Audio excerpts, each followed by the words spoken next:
Oh, we got to add me to the stage. That would be helpful. There we go. All right.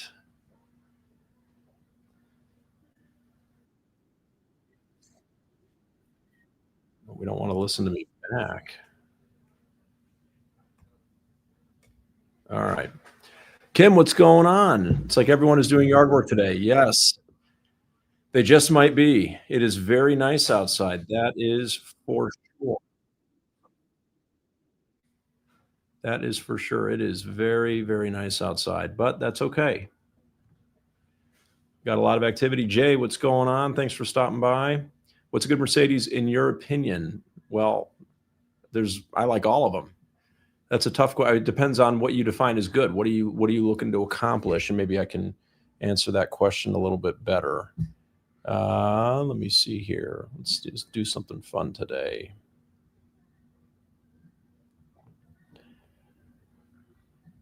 All right. So it's going to be raining tomorrow. I do know that. It's not raining today, but it will be tomorrow.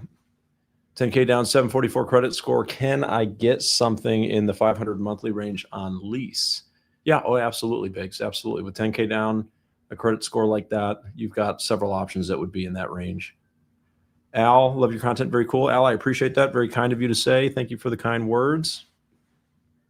Your hair is on point. Kyle, thank you, brother. Appreciate that. Very kind of you.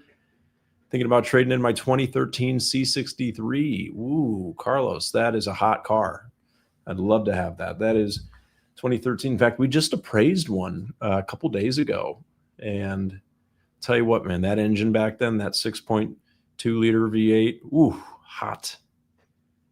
David, how many units on the ground there new and used? So, David, right now we got about 250 new and around 100 used. And then there's another 75 demos, which are kind of both new and used. Have you guys seen any Brabus models? Yeah, we see Brabus models pretty frequently. Vince 2014 or 2024 C300 15K miles, $45,000, good deal. I'd have to see it, but that sounds expensive, Vince, unless it's a super, super loaded build. Is there a way to put negative equity into a car if the trade doesn't have anything owed on it? I'm not sure what you mean by that. If you don't owe anything on the trade, then you wouldn't have negative equity. Unless are you trying to say that you want to add, you want to get cash back? Is that what you're saying? I own a cleaning company and just got into cleaning car dealerships. I love it. Nice, Topher. Good for you. That's awesome to get money back. Yeah, I mean, you could do it. You could do it 100%. When is the CLE 63S coming out? No official announcement on that. Hopefully next year. But again, at this point, we still don't have any word on that. What is your everyday car? Well, now that we're sold out of EQS SUVs, I've been driving a GLE 580. Envious. Did we find the key? Of course we found the key. Of course. Arnold Palmer in the cup. No Arnold Palmer. This is just a nice coffee. David's been watching for the last couple of months. Great content. I appreciate that. Costa, what's going on, brother? Good to see you. Thanks for being here. Big difference from EQS to a 580. Yes. I mean, similar vibe, similar sized SUVs, but all electric to a GLE 580. So is Mercedes producing cars for Chinese manufacturers? Not that I know of. Nice printer. Oh, thanks.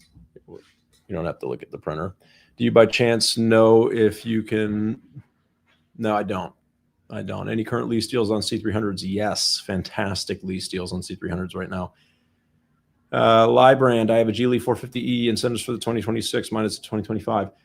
The incentives on the 2026 are nowhere near what they were for the 25s last month. We don't have the tax credits anymore. Those went away. So if you got a 25, you probably got it at the right time. What do you think of one-pay leases, Sean? I understand why they're attractive for some people. Mercedes actually just improved the discount that you get on the money factor for one-pay leases at the beginning of this month, which is good. So that makes them a little bit more enticing. I also like the fact that I don't know exactly when this happened, but the policy changed such that if you totaled a one-pay lease, that you'll now get a refund for any of the payments that you made that were unused. So there's no risk there. I still think that it's a different version of paying cash for a car, which is a lot of money to part with all at one time, where I would rather have that money available to be invested or be liquid. But um, to each their own. I understand why they're popular for some people. Still have the Magno Green AMG GT. No, Jeff, we did sell that. That one went out of state. I want to say it went to Nevada or somewhere out west, but that car is burning gas, and happy to see it go to a good home. Why do manufacturers lease? Don't they have to sell the car twice then? I'm not sure I understand the question. Why do manufacturers lease? Well, I guess I would need more clarity on the question. Sorry. Which Mercedes line that's discontinued do you miss the most? COK. We have a spiritual successor to that finally, which is the CLE, and I love the CLE. So the CLS is also a car that I missed, or really the S Coupe and Cab right now. I think because we have the CLE, I would say S Coupe and Cab are the ones that I miss the most. Tyler, great content all the time. Do you ever come across or deal in the old V12s? Is there a sweet spot for V12? So Tyler, I mean, they do come in on trade every now and then. You don't see them very often because V12s were already an extremely low take rate from a sales volume perspective. And they are epic. They're amazing. So when they do come around, they tend not to last very long. Were you ever in Stuttgart? No, I have not been. I would love to go, but I have not been. The COK was a great one. I agree, AE. That's the car that made me fall in love with the brand. As I was growing up, I just thought they were so beautiful. Yes, it's for fragrance. Any idea when the GLE will get updated interior yet? The GLE and the GLS will be new next year. In fact, just about every model line is due for a major refresh or a new model next year. Next year is going to be a big year for new product. So you can look at that from the perspective of all the new stuff. If you want the newest of the new, that's going to be next year. If you want more of a deal, that's going to be this year. Do you have any wood bow ties? I don't. So I have a couple from Brackish, which are like feathers that are very rigid. They're not really fully wooden, but no. Big Dog is between a GLS and an X7. Tell me on why I should buy the GLS. Well, they're both great choices. It's going to come down to personal preference. So I can't really steer you one way or the other. The important thing to me and to the team here is that no matter what you're going to buy, that it's going to be the right car for you. So I want you to make the best choice. I mean, GLS drivers, Mercedes drivers in general tend to prioritize a little bit of luxury and technology, and BMW drivers tend to prioritize a little bit more of a sporty or driver experience. So they're both really great choices. It just comes down to which one you like better. General range for a C300 lease with just first payment down. Well, that's going to depend, Jeff, if you're looking at a demo versus a new car. So that could be anywhere from 650 to 800, somewhere in that neighborhood. Also depends on the miles per year that you need. Brandon currently has a 2015 BMW 3 Series. What's a comparable Mercedes upgrade? So Brandon, the C-Class is the competitor to the 3 Series. Chief, if anyone looked totally fake, you would win first place. Okay, cool. Appreciate that. John, what should I do if I want to buy my lease at the end of the term, but the market value of the car is less than the residual? Don't do it, John. That is the beauty of leasing, is that you have the choice. And I know you might love the car, but if your residual is higher than its market value, then you don't want to buy it out because you're immediately putting yourself in a negative equity position, and it just isn't worth it. So that is my favorite aspect of leasing, is that when you get to the end of the lease, you get to look at what's its market value versus what's your buyout value. And if the buyout value is higher than market value, then you walk away. If the buyout value is lower than market value, then you 100% move forward. Mr. Wandy looks like a Barbie doll. Okay, I don't know if there was a part 1 to that, but industry question, curious about trading in my car. Great exterior, but it needs some cleaning. In general, when you guys take in cars on trade, do you have in-house detailing? Yes, of course. Absolutely. We've got an in-house detail department. So when we take cars in on trade, we detail them, and then we detail them again before we resell them.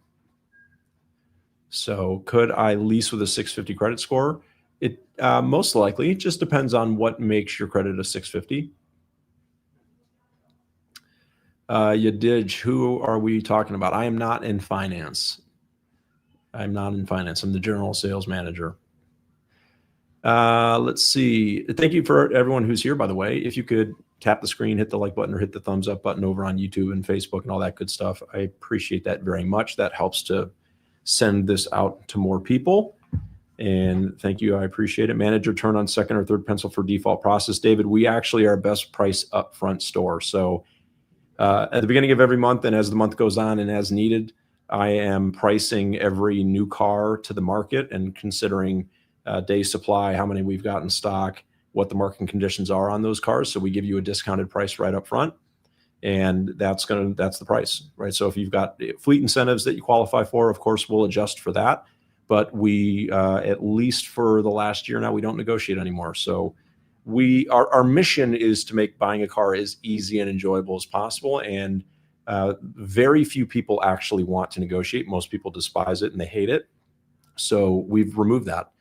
And it's been wonderful for us because it allows us to be efficient. It allows consumers to know that there's no chance that they could be overpaying because it's not, oh, you walked in and you didn't really ask for a discount and therefore you paid more than the person who did ask for a discount, right?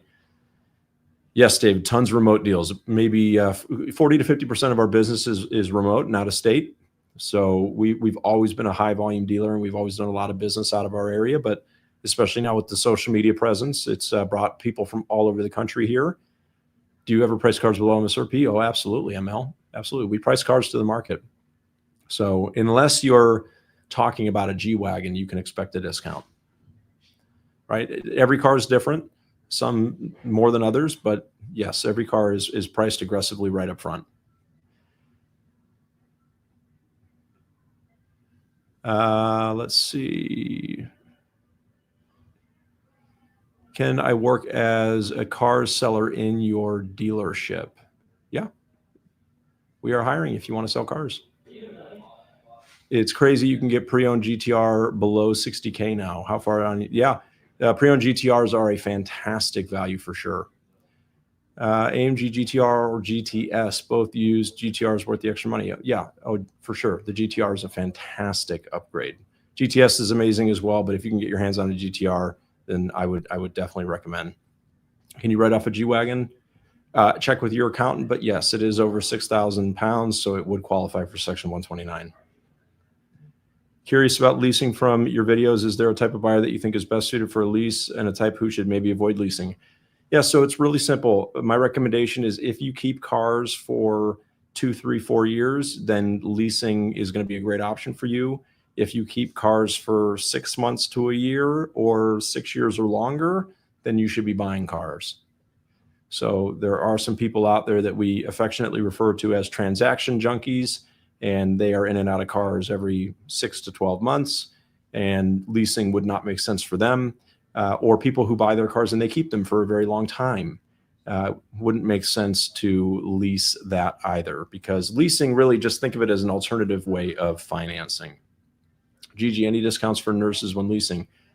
So Gigi, Mercedes has a partnership with the AMA. So if you're a member, an active member of the American Medical Association, then that would qualify you for some special programs. And then various hospitals, might be a partner of Mercedes. So we have a lot of the local hospitals here in Cleveland, for example, are partners of Mercedes.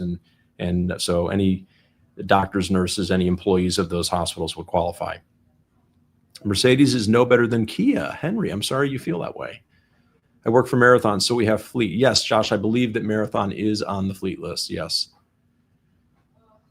I can't get you with the, yeah, very funny. I almost read that out loud. Are there models that the buyers would be shocked to learn are affordable compared to competitors?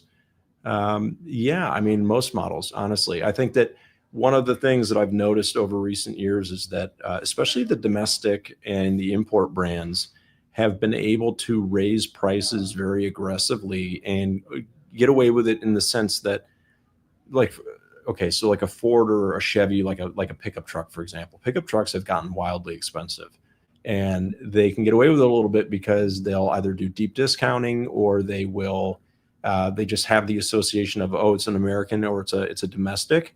So people just don't assume them to be as expensive. So a lot of times what happens with luxury cars is that people just assume, oh, it's a luxury car, I can't afford it, or it's too expensive, when that may or may not actually be the case. Mike, do you do subprime financing? So we do have a few subprime lenders, Mike, but we don't have as robust of a subprime portfolio as maybe some other dealers do. Downs, thanks for doing the lives. Great insight. I appreciate you being here and for saying that. Thank you for everybody that's hitting the like button and hanging out and sharing the live and all that fun stuff. I appreciate it. What did you guys do with the 2012 light blue Bentley? We wholesaled that one, didn't end up keeping it.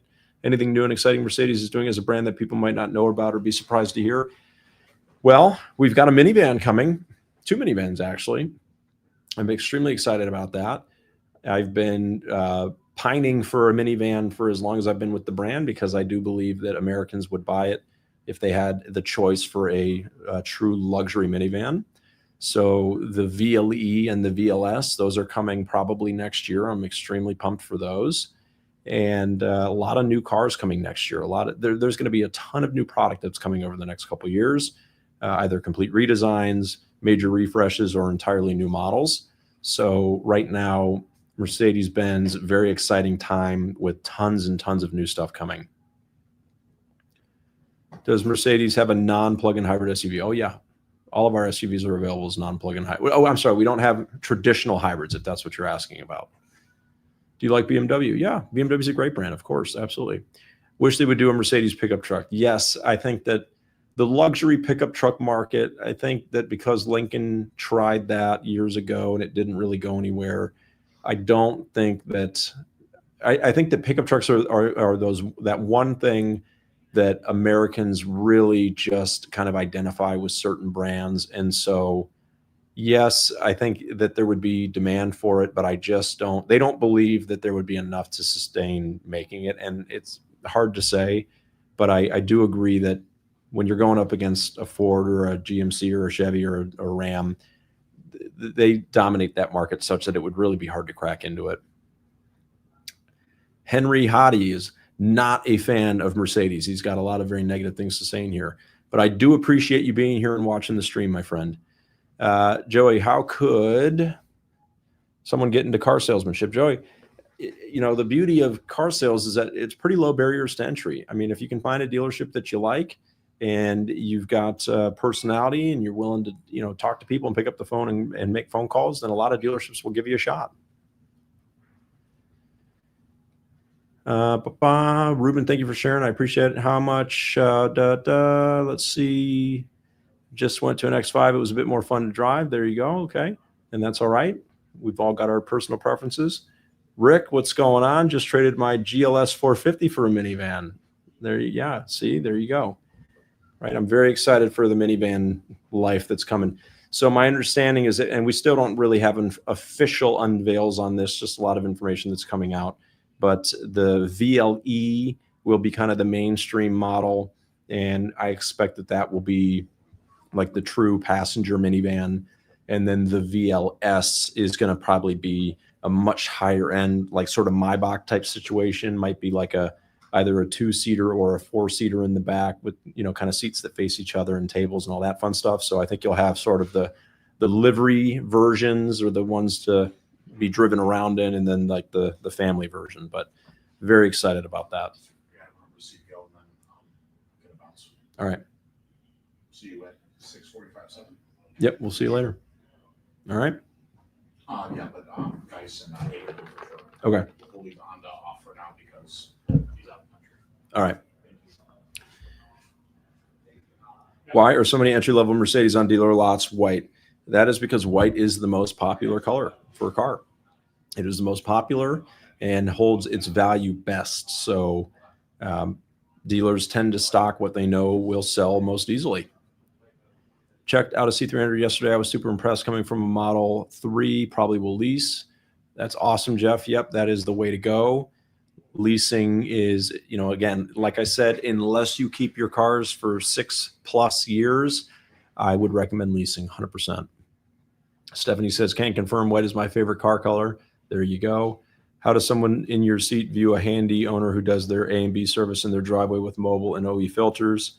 I mean, Dan, if you know what you're doing and you're competent, then that's something that you certainly can do. You know, there's always the risk that you run that if there is a mistake made or a problem, then you don't have a dealership to stand behind the work. But there are plenty of people out there that are handy enough to work on their own cars. Yeah, so the van is I wouldn't say that it's replacing the Metris. So remember, the Metris was a commercial vehicle. Okay, so a lot of people when the Metris launched were hoping that it was going to be a minivan, but it wasn't a minivan. It was it was like a commercial van. You know, like a small van for hotels or airport shuttles, that kind of thing. It wasn't a luxury car. And yes, we do have a Sprinter department, so we do sell a lot of Sprinters, but the VLE is an actual passenger car Mercedes van. So this would be a luxury car like the other ones that we sell. The Metris was a commercial vehicle. So they might have similar proportions, but they're going to be completely different vehicles. Need to block Henry. Okay, I'll see if his name scrolls by again, and then I will happily do that. The Metris, I don't know if it's still in production for other parts of the world, but they don't make it here in the US anymore. Can you read off our vision? I love the way you do business and would love to hear it. Yeah. So our vision statement is to be recognized as a place of surprise and delight where world-class engaged team members take complete ownership of our client's experience, regardless of their role, with the goal of creating lifelong positive memories. All right. So our whole goal is that if you work here, no matter who you are, no matter what your role is, that you're going to say hello to everybody. You're going to be polite to everybody. If there's a problem, you're going to step in and do everything that you can to solve it. And that everything that we do is centered around people leaving here having had such a positive experience that they will remember it forever, right? Because we've all had plenty of good experiences, right? You go out to dinner, you go do anything really, and the experience is perfectly good, whatever. Those are not memorable, right? You don't remember good experiences. You remember the truly exceptional ones, the ones where you had amazing service and the ones where your expectations were shattered, right? I think that life to me is just about expectations in the sense that what are the expectations? Were they met? Were they not met? Were they exceeded? If they were exceeded, then people tend to remember that experience and tell everybody about it. So Bob enjoys the content. I appreciate that. GSM versus sales manager responsibility. So Riley, sales manager is going to be a little bit more in the nitty gritty of the day-to-day. So for example, if a client is in the showroom and wants to talk to a manager, they're probably going to get to the sales manager first. Or if like the sales manager is going to be a little bit more hands-on with the sales team, kind of making sure that they're doing the things they need to be doing throughout the day. GSM, a little bit more of a oversight type role in the sense that strategy and planning and inventory and merchandising and advertising and just the overall direction of the dealership, and then kind of making sure that all of the people that are on the sales team are doing what they need to be doing and they're being held accountable to do what they need to do. So it's kind of like, I don't know if I would say coach and GM of like a sports team, but it's a little bit like that, right? So, okay. Henry, buddy. All right. I think that's enough out of you, Henry. I'm leasing an Audi Q5 PHEV, thinking about leasing a Mercedes next. So the GLC 350 plug-in hybrid would be the next. Neighbor, do you have a finance department? Yes, we do. We absolutely do. CLE 63 timeframe. I'm hoping next year, but I just really don't know. How many hours do you work a week? 50 to 60, somewhere in there. Gregory, what are your thoughts on a buyback lemon branded vehicle? I'm thinking of purchasing one and would like your thoughts. Gregory, it really depends on what it is. Overall, I would stay away unless it was something very silly. But nowadays, what you have to remember is that every vehicle that's on the road is getting more and more complex with electronics and computers. And so a lot of times when there is a lemon or a buyback vehicle, it might be an electrical issue that just for whatever reason can't quite get sorted out.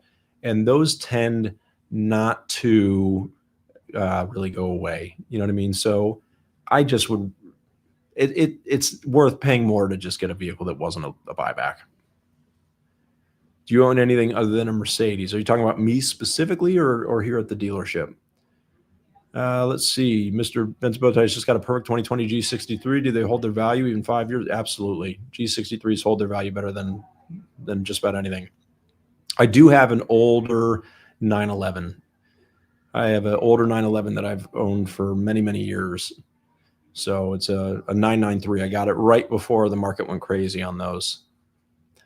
When will redesigned CLAs start arriving at dealers? Anthony, great question. I don't have an exact answer for you. I'm hoping by the end of the year, but we're still waiting on an official timeline for that. So thoughts on the Ram TRX? They're pretty sweet. Pretty sweet. Do GLE 53 specifically hold their value? The coupes hold their value very well. I mean, GLE 53s in general do well, but the coupes especially well. James, what's the main customer difference between import, Lux, and domestic brands? Customer differences. Are you talking about like the people who buy them? I mean, there's a lot of overlap there. There's a lot of overlap. Ever had a customer get physical? I mean, there's been some eventful things, but why don't you see any E350 wagons? Well, wagons are only becoming more popular now. E350 wagons would have been several years ago, and Americans in general just don't buy a ton of wagons. That's more of a European thing. If Mercedes gifted you a vehicle under 80,000 CPU or new, what would you purchase? Ooh, probably a C63 coupe. 2019. Is American Express discount still available? No, less. American Express program ended at the end of last year. So hopefully I was able to get to a decent number of everyone's questions today. And I'm going to hop off so we can wrap up the afternoon. But thank you to everybody that was here. Thank you to anybody who is a new follower today. If you're not following already, would love and appreciate a follow. But thank you for being here. Thank you for all the love and support. And I hope you all have a fantastic weekend. Until next time, talk to you soon.